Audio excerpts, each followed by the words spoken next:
Merci mon Dieu, mon roi, pour ce moment. Merci Seigneur pour cette nuit de repos au cours de laquelle tu as veillé sur tes enfants. Merci pour cette journée que tu leur permets de voir. Merci pour la santé que tu leur accordes.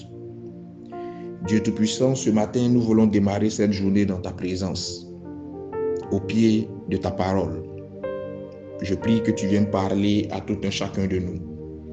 Je prie que tu viennes instruire ton peuple et que cette parole nous aide à mieux nous orienter, à mieux agir et à mieux marcher avec toi. Je veux te soumettre cette journée. Tu connais les attentes de tes fils. Tu sais les aspirations de tes filles, tous autant qu'ils sont. Je prie mon Dieu ce matin que tu agisses en leur faveur et qu'au thème de cette journée, des témoignages à la gloire de ton nom se succèdent. Béni sois-tu parce que tu le fais. Au nom de Jésus que j'ai prié. Amen. Je vous salue tous dans le nom puissant de Jésus-Christ de Nazareth. J'ose croire que votre nuit de repos a été paisible et que votre réveil est agréable. Bienvenue à notre dévotion matinale. L'intitulé de cette dévotion sera « Le miracle du peu ». Jean le chapitre 6, versets 1 à 11. La Bible déclare ce qui suit. Après cela, Jésus s'en alla de l'autre côté de la mer de Galilée, de Tibériade. Une grande foule le suivait parce qu'elle voyait les miracles qu'il opérait sur les malades. Jésus monta sur la montagne et là, il s'assit avec ses disciples. Or la Pâque était proche, la fête des Juifs. Ayant levé les yeux et voyant qu'une grande foule venait à lui, Jésus dit à Philippe, « Où achèterons-nous des pains pour que ces gens aient à manger ?» Il disait cela pour l'éprouver, car il savait ce qu'il allait faire. Philippe lui répondit, « Les pains qu'on aurait pour 200 deniers ne suffiraient pas pour que chacun en reçût un peu. » Un de ses disciples, André, frère de Simon-Pierre, lui dit, « Il y a ici un jeune garçon qui a 5 pains d'orge et 2 poissons. Mais qu'est-ce que cela peut face à tant de personnes ?» Jésus dit, « Faites-les asseoir. » Il y avait dans ce lieu beaucoup d'herbes. Il s'assit donc au nombre d'environ 5000 hommes. Jésus prit les pains, rendit grâce et les distribua à ceux qui étaient assis. Il leur donna de même des poissons autant qu'ils en voulurent. Amen. Amen. Amen.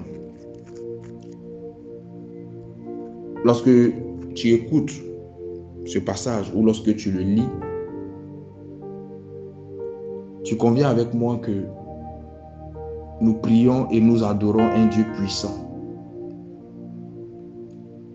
Le Dieu que tu pries, le Dieu que tu adores est extrêmement puissant. Parce qu'il est capable de créer le maximum à partir du minimum. Il est capable à partir de ton peu de foi de créer quelque chose d'extraordinaire dans ta vie. Il est capable à partir de ton effort minime de débloquer une situation inattendue.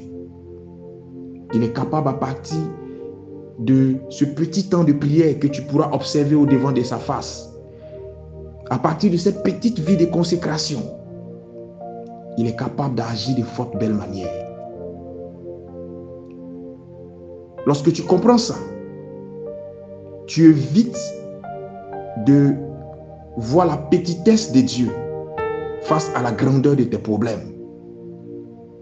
Lorsque tu comprends ça, tu réalises qu'aucune situation, aucun problème, aucune adversité, aucune difficulté n'est suffisamment grande, n'est suffisamment grave pour que Dieu ne puisse pas arriver à bout d'elle par sa puissance. Tout ce qu'il te demande, c'est un peu de foi. Tout ce qu'il te demande, c'est un peu de patience. Tout ce qu'il te demande, c'est un peu de conviction. Tout ce qu'il te demande, c'est un peu d'effort. Tout ce qu'il te demande, c'est un peu d'engagement. Le miracle à partir du peu ne se fait pas sur la base du néant. Le miracle à partir du peu a besoin que tu présentes quelque chose à Dieu, a besoin que tu présentes un support à Dieu sur lequel il pourra s'appuyer pour changer radicalement ta vie.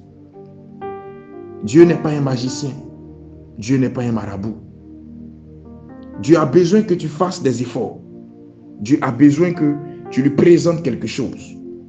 Le miracle à partir du peu exigera de toi que tu t'asseyes.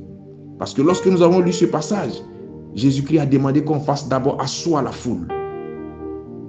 Tant que tu ne vas pas t'asseoir dans la prière, tant que tu ne t'asseoiras pas dans la consécration, dans la sanctification, tant que tu ne prendras pas la peine d'asseoir ta vie et ta relation avec Dieu, il y a certains changements d'envergure qui ne verront jamais le jour dans ta vie.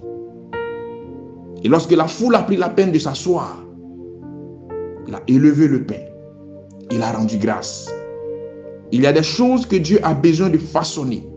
Il y a des choses que Dieu a besoin de parfaire avant de te les envoyer. Et lorsqu'il a fini de rendre grâce, il a rompu le pain et il a distribué à la foule. Il y a certaines choses que Dieu prendra la peine de briser. Il y a certaines choses que Dieu prendra la peine d'éprouver. Et même certaines personnes que Dieu prendra la peine de briser, d'éprouver, d'épurer avant de te les envoyer. Il y a 3 types de personnes qui marchent avec Dieu. Le premier type de personnes sont ces personnes qui marchent avec lui pour faire sa volonté. Le deuxième type de personnes marche avec lui pour la nourriture. Et le troisième type de personnes marche avec lui pour des miracles. Je ne sais à quel type de personne tu appartiens. Mais je sais une chose. Quel que soit le groupe auquel tu appartiens, Dieu a besoin que tu fasses ta part pour se manifester efficacement dans ta vie. Si tu veux être prospère, commence par faire une activité et prends cette activité au sérieux. Si tu veux réussir dans tes études, commence par étudier assidûment. Si tu veux un travail, commence par postuler avec sérieux à des offres d'emploi ou commence à passer des concours. Si tu veux que Dieu t'utilise puissamment, commence par te consacrer sincèrement. Et tu verras que le Seigneur agira en ta faveur. Si ce matin, Dieu a parlé à ton esprit à travers ce message, laisse-moi et amen.